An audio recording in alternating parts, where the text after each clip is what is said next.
Assalamualaikum warahmatullahi wabarakatuh. Perkenalkan, nama saya Kenisa Putri dari 10 MIPA 2. Di sini saya akan membahas tentang pengertian hakikat dan asas wawasan Nusantara. Hakikat wawasan Nusantara adalah wawasan Nusantara diartikan sebagai cara pandang yang selalu utuh menyeluruh dalam lingkup Nusantara demi kepentingan nasional. Hal tersebut berarti bahwa setiap warga, masyarakat, dan aparatur negara harus berpikir, bersikap, dan bertindak secara utuh menyeluruh demi kepentingan bangsa dan negara Indonesia.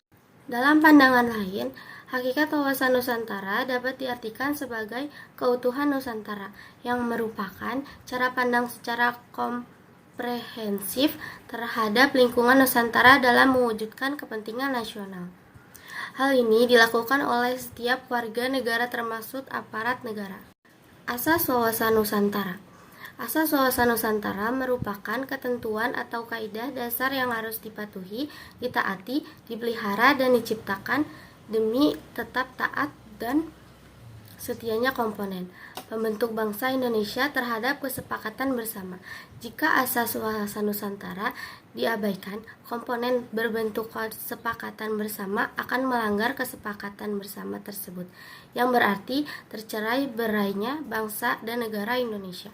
Wawasan Nusantara menyusun 6 asas atau ketentuan dasar yang harus dipatuhi dan dipelihara.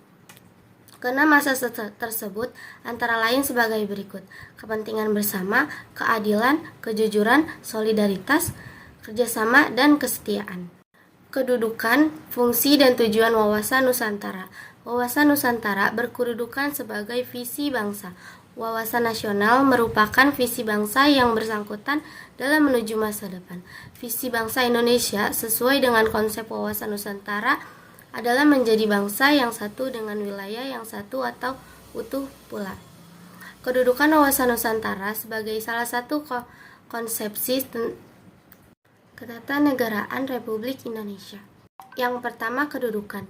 Nusantara sebagai wawasan nasional bangsa Indonesia merupakan ajaran yang diyakini kebenarannya oleh seluruh rakyat Indonesia agar tidak terjadi penyesatan atau penyimpangan dalam upaya mewujudkan cita-cita dan tujuan nasional.